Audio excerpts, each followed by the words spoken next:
C 명의로 되어 있던 아파트 명의 자체가 B의 명의로 다시 돌아오게 되고,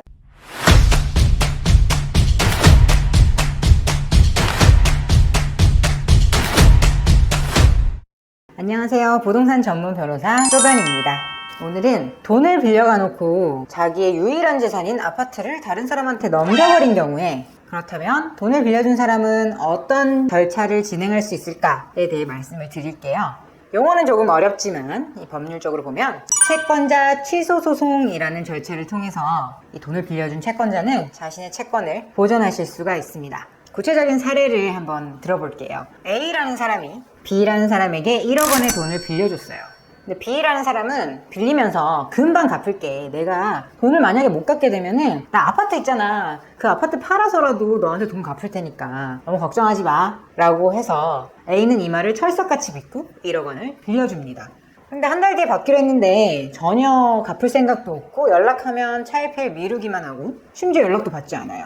이때 A는 설마 하는 마음으로 B가 가지고 있는 그 아파트 주소지에 등기부를 발급받아 보게 되는 것이죠. 어허, 이렇게 살펴보니까 B가 이미 자기 명의의 그 아파트를 C 명의로 증여를 해버리고 난 후였던 겁니다. A 입장에서는 정말 큰 배신감을 느낄 수밖에 없겠죠. 근데 이미 B는 C한테 명의를 넘겨버려서 빈털터리가 됐어요. 넷째라, 나 갚으려고 했는데 어쩌다 보니까 그렇게 됐어 하고 잠수를 타버립니다. 이 경우에 A가 취할 수 있는 여러 가지 절차들, 사기죄로 고소를 하고 이런 절차도 있긴 하지만 민사적으로 그 아파트 자체를 도로 찾아오는 방법이 있어요. 그게 바로 채권자 취소 소송입니다. 채권자 취소 소송 아무나 마구잡이로 진행할 수 있는 건가요? 아니에요. 굉장히 까다로운 요건들이 있습니다. 그 요건들을 차례차례 설명을 드릴게요. 우선 첫 번째, 채권자가 가진 채권이 금전 채권이어야 합니다. 그 말은 돈을 빌려주신 거여야 돼요. 혹은 공사대금을 받을 돈이 있어야 돼요. 이런 식으로 받을 돈이 있는 경우, 그러니까 결국은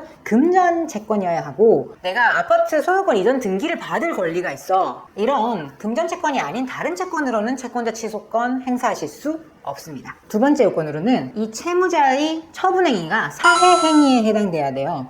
용어가 좀 어렵죠? 사해행위라는 거는 이 채권자인 A를 해할 목적으로 처분을 한 행위라는 거예요. B가 예를 들어서 다른 재산도 충분히 있는데 그냥 그 중에 하나의 아파트를 증여했다면 그건 사해행위에 해당되지 않겠죠. 왜냐면 다른 재산들을 처분해서 충분히 갚을 여력이 되니까요. 그런데 이 사안에서는 B가 자신의 유일한 재산인 그 아파트를 C에게 증여했기 때문에 이거는 사해행위라고 보여집니다.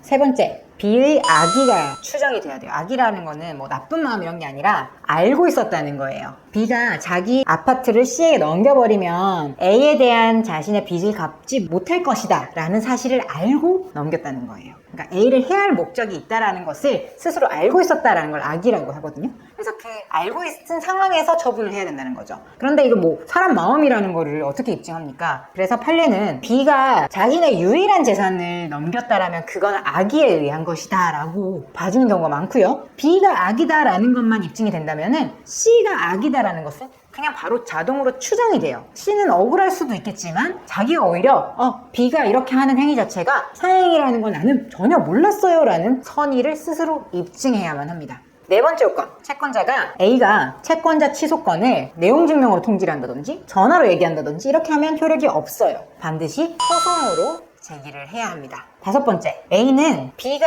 이 아파트를 팔았다는 것을 안 날로부터 1년, 그리고 실제로 그 판 날로부터 5년 안에는 소송을 제기를 해야만 합니다.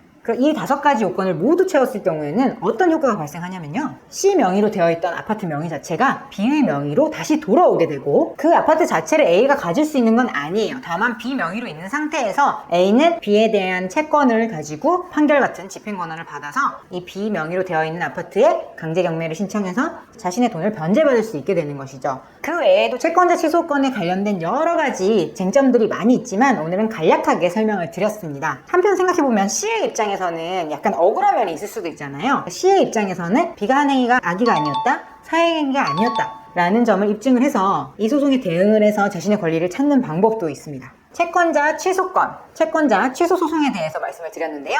앞으로도 부동산에 관한 법률 지식 많이 전달드리도록 하겠습니다. 도움이 되셨다면 좋아요, 구독 부탁드립니다. 감사합니다.